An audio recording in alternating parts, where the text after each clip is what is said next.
Right, first time I've met Cozmic Dave. Good evening. Welcome, Cozmic. How'd you get the name? Cosmic Dave. Nice one. I was doing a gig in Newnham.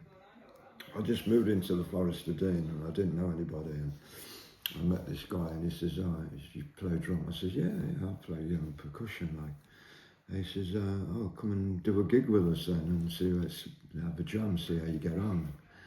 And anyway, he just introduced me as Cosmic Dave, and the next minute the crowd's going, "Cosmic, Cosmic, Cosmic." And it was that good, and I was made that welcome. I decided to live in Newnham. So everywhere again from after that, there's like just loads of people popping their horns, and everywhere I went, "All right, Cosmic, all right, Cosmic." I ain't got a clue who the people are all the time, It's really nice, that sometimes you just want to be Just Dave? just normal Cosmic Dave, without getting pestered and hassled all the time. It don't matter where I go in the country, somebody knows me. In fact, somewhere in the world, every time I go, "I know you're Cosmic Dave, aren't you?" I said, "Do you know?" Well, so that's the way it goes. Where do you think they know you from? Did I ever? Where do you think they know you from? Is it from your music? Well, I used to be in rock and roll, big time rock and roll for years. Worked with Eurythmics for 10 years. Yeah. Basically, I ran away from home when I was 15. Yeah. And I was in London at 15 on the streets, which wasn't very nice for a while. But that was because my parents wouldn't let me join a rock and roll band, so I up and left. Yeah. And then by the time 20 years of age, you're number one all over the world with a band called 10cc. You were playing with them? Yes, I was basically mainly a technician, but I was always had this tapping on all the time and this and that, and they'd give me a few instruments to have a knock around it was fantastic for a while. I enjoyed a lot of hard work. But I retired in '91. I got out of the business and I just couldn't do any more. I was at the height of my career where I'd been around the world 9 times and I just needed to see the other side of life. Yeah. So one day I just upped and left. I left my partner with everything and I went on finding the other side of life. So that's where I started to grow my hair. I met the hippies and, I was a bit strange, according to a lot of people, because I was having a lot of stuff was happening to me that I couldn't understand, I kept seeing things flying, spirits and stuff like that, and it's really difficult to explain, really. But I met like-minded people. "Oh, you're not mad at all. This is what's happened to me. You're just coming up. You're opening up. You've started to see your sixth sense, I met a lot of like-minded people, and then I got into stones. Okay, so this is your book. This is my book, Cozmic. Stone Circles in Britain. Author named David J. Evans, and it's out on. See that? Yeah. It's got all the stone circles that I've visited around Britain. I haven't included Ireland yet because that's going to be another story.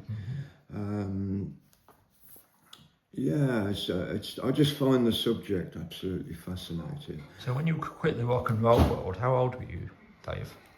How old was I in rock and roll? When you quit with rock and roll in 1991? I was born in 58. Yeah, so you're still young. Yeah, I was still young. I went to University of Wales in 1995 to study for a degree. I got a degree in interactive arts.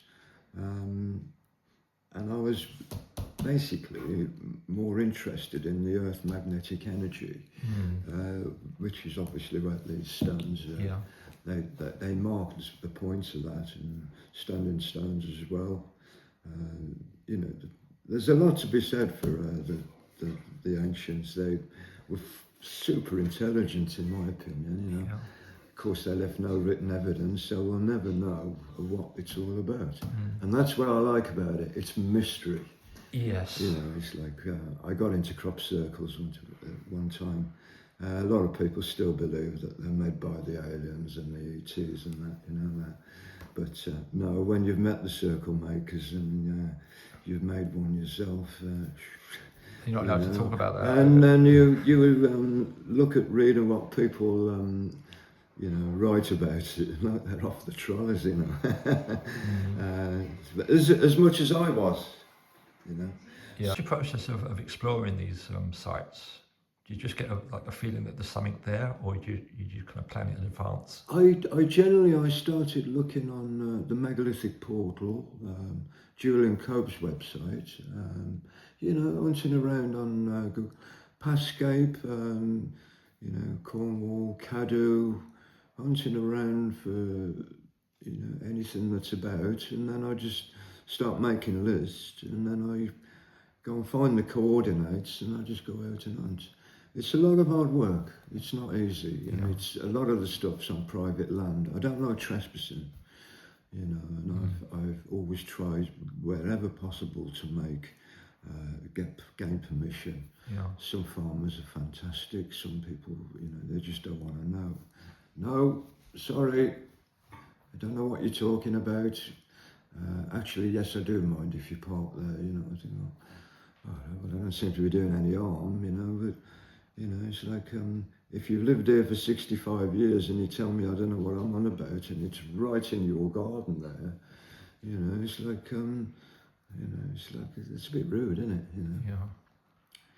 I just want people to know about it, because... So what is it that you want people to know about these sites? I mean, what's it like when you go and explore these sites? Do you physically connect with them or mentally connect? I do sometimes, yes. Sometimes I get shocks off the stones, believe it or not. You touch these stones, it's like, not 240 volts, obviously, but, especially when the sun's setting, sometimes when the sun rises where I've slept in stone circles, it's like, oh, they're alive. They knew about this earth magnetic energy, and I do hope that they find that I'm not mad at all. There is a definite connection. These ancients knew about this energy. This is why they're on alignments. This is why they're on lines. People say ley lines are a load of rubbish. It can't be. No. That's it. Did you get any training for this kind of information, or how did you get to have these abilities to access the information that you think you're getting from these sites? Well, is it just intuition, or? The problem is that we'll never know. We can only surmise. There's no written evidence. It's like, yes, you'll see some stuff like on the cheese ring up at North Cornwall. That's at the back of the hurler's stone circles. If you wander through the stone circles there's 3 at the hurlers, which I think are related to Earth, Sun and Moon. You follow that line along, and right at the top of the ridge, you will see what you call the cheese ring. And up there, it's like on some of the flat stones, they've actually marked out lots of holes. And I believe that it's like a map of the planetary stars. Of course, I'm only surmising, assuming like everybody else does. Unfortunately, there's no written evidence. But again, I'll say again, that's what I like about it, because it's magic. Yeah. There's certainly, I mean, you've been spending a lot of time in Cornwall. Do you think there's anything like particularly specific about the fact that there's so many of these sites in Cornwall? Well, it's a really friendly place for starters. I really enjoy it being down here. It's friendly. It's a bit warmer than the rest of Britain, especially at the moment. There's a lot of stuff here, as probably as just as much as what's in Devon. So, it keeps you going. It's like, I reckon I'll be here for another 4 or 5 years, backwards and forwards, to find absolutely every stone. And then there'll be other things cropping up, like where a lot of the stuff, the standing stones, is where they've been dragged out of fields. And you see them standing up on gate posts and gate fences. The farmers, even where we're talking now, I can see. Just, in the building, there's standing stones here. They've been adapted. Yeah. It's fascinating. I just love the subject. I mean, I wonder how they had the ability to transport these stones around. Well, that's another story. I've been to all the quarries where the blue stones came from Stonehenge. And a lot of them said they were dragged, but you've got to remember in those days, I've looked at all the sites there, and it's up and down and up and down. It's boggy, it was wet, it was far more boggy and wet in those days. And the obstacles, what did you have then? Trees everywhere. So what are they going to do? They're going to try and up and put them, and they're going to try and get them on horses and drag them here and there. No, ice sheets. No, they're having a laugh.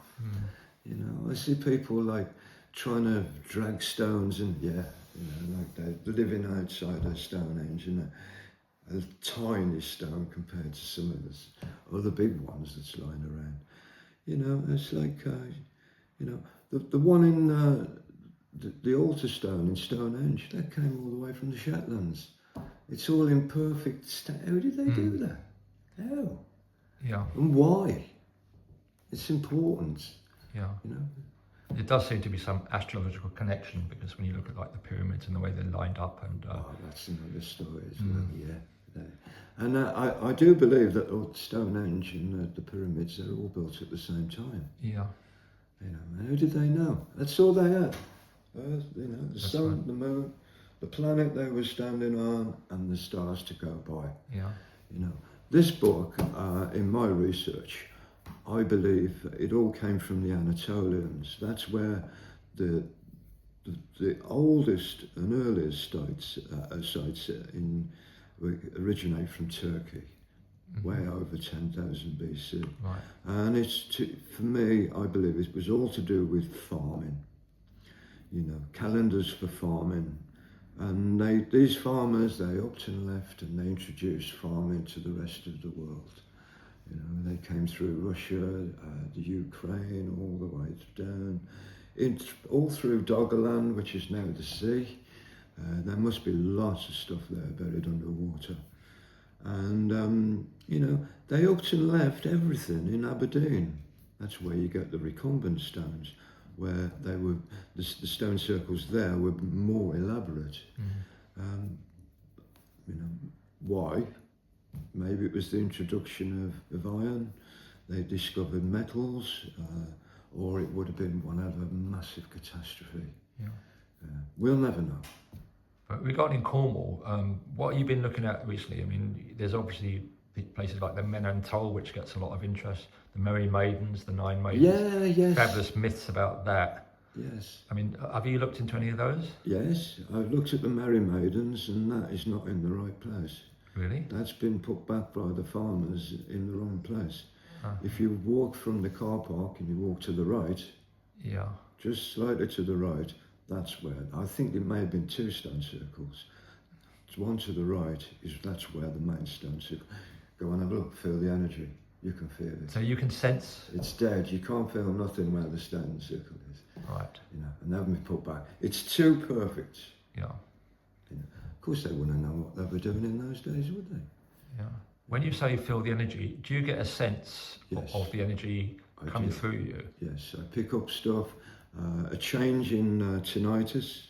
Yeah. I suffer with tinnitus. I've got it now. I've got it here. There's something magical. A lot of people about have this that here. I don't know if it's something to do with the frequency or... Yes, it's Yeah. higher. Yeah. Yes. Sometimes I can see stuff, which is like when there's a nice sun coming down, and you can squint your eyes a little bit, and you can actually see lines. You can see colours emanating from the stones, especially at sunset. Yeah. I don't know whether anybody else has seen that, but if they have, I'd like to speak with them. Just to prove, I think a lot of that not gets off picked my up. head. A lot of it gets picked up in photography, doesn't it? Because you can see photographs. You think, well, why didn't I see that when I was looking at it? Yeah. Would you find that? Yes. Yes. Rainbows. Yeah. you know. And well, what's in the stones? Crystals, you know, communication. Absolutely. What is in the stones? What is in radio sets? Yeah. Crystal. Exactly. So that's partly what I've talked about in my book, Zen and Spirit of Place, and the fact that there's granite, there's quartz, feldspar, and of course granite stores memory. Yes. And that's why modern technology. Yes. I've had problems with my phone, batteries draining with the camera, all kinds of stuff happening, you know. I've noticed the Stripple Stone Circle. I met someone there who was with the camera. He says, "You having problems with your camera?" I said, "Yeah, the battery's gone." He said, "Mine's completely dead." He said, "What's going on?" I said, "Well, it's got to be there. You know, it's alive now." Just draining the energy from it. Yes, it's dragging the energy. And I watched my battery and I looked at the percentage rate there, and it went from 100 down to 70. And I walked back out and it went back up to 75 to 79. I walked a bit farther, then it was 85%. Yeah. You know, it never got back to 100. You know, I had to charge it up again. But sometimes, you know, it's like it happens. You know, there's one thing I've always wondered about. When I go up to on the moors at Zena, or I go to a place like Menantol, there's very poor Wi-Fi around here. But when I go up into these stones, I used to go up during the lockdown to get my emails because it would kick in like 50 yards from Menantol. All my messages would come through. Same at Zena Head. Yes. Do you know something? What happened to me a few weeks ago? There's a couple of standing stones in Devon in Wales, not too far from Manabir. I can't remember the name right now. But I went and asked permission from the farmer, a lovely guy. He said, "Yes, actually, we've got 2 stones." And he asked for one. He said, "The one's just down the road." He said, "Park your car here outside my office, and if you wander down there to the right, you see a big massive stone there." He says, "Not many people come here." He said, and I told him I was writing a book, and he said, "Oh," he says, "you're welcome, more than welcome. And the other one's in the far field over there. You're welcome to look at that as well." So that was nice, you know. And I wandered down there, and I'm taking pictures, and all of a sudden I think, "Oh, I'm going to have to phone my mate Matt, you know, I can connect you with him." And I went to pick up my phone like this, and all of a sudden, there he was. I said, "What?" Oh, yeah. He said, "You just rung me, so I'm returning your call." I said, yeah. I was about to take it. Yeah. I go, "What?" Yeah. I mean, that's magic. It is magic.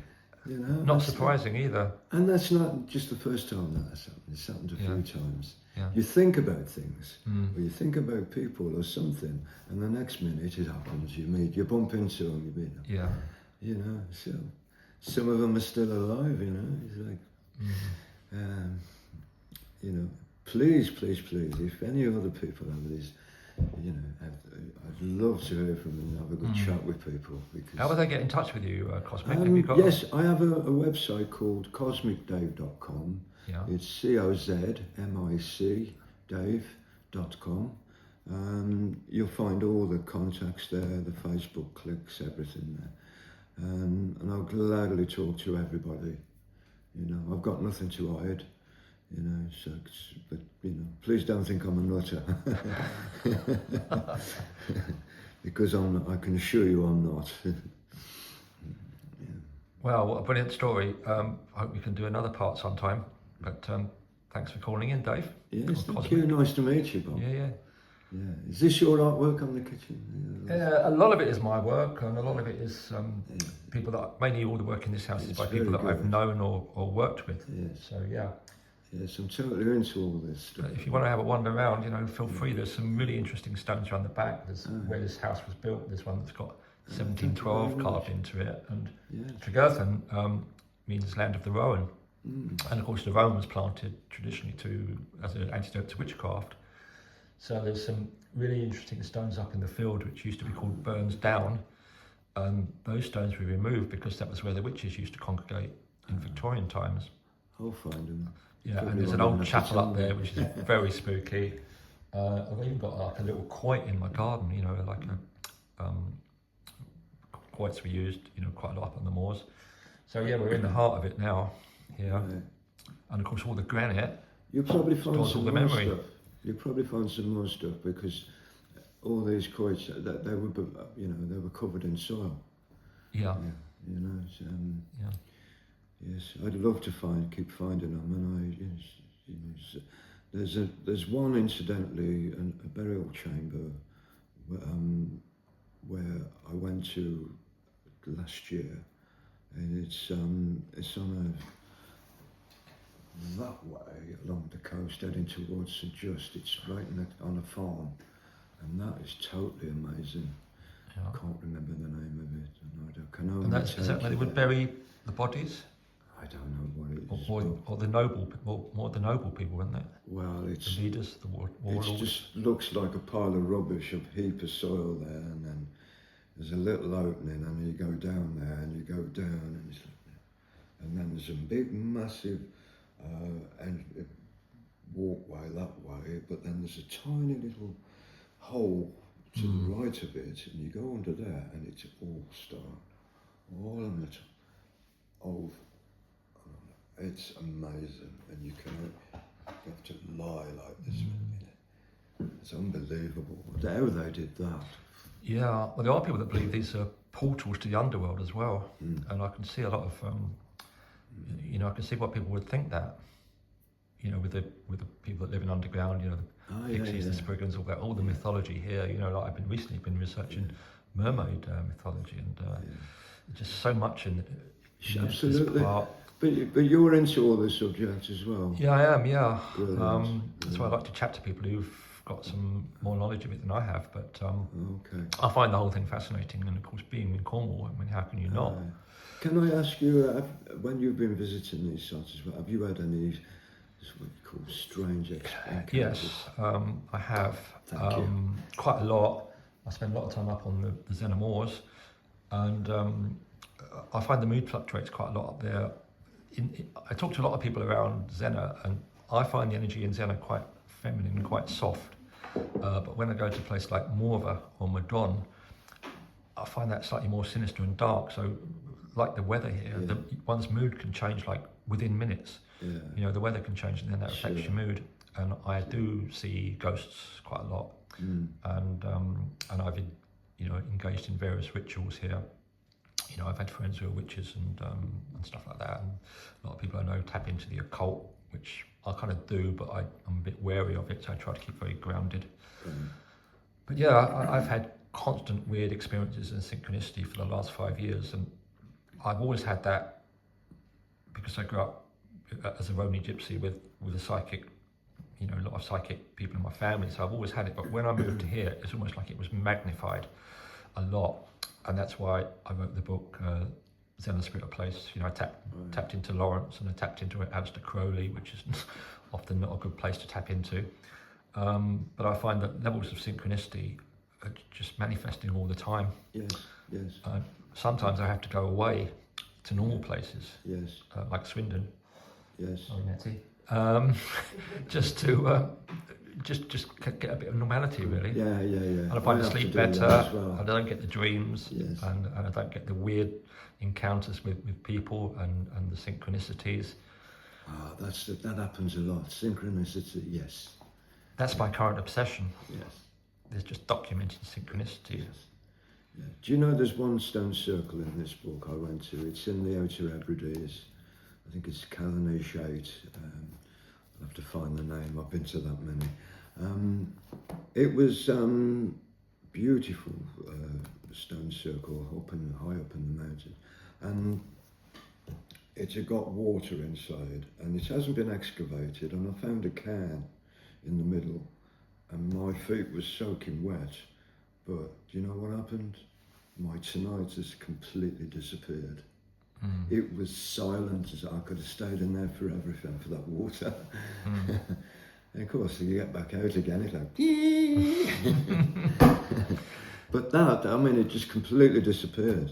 So never had that before. Clever stuff, innit? Well, I'm looking forward to reading your book. Yeah, thank you. I look forward to reading yours as well. Good. Okay, Cosmic, Thank you. Be lucky. Yeah.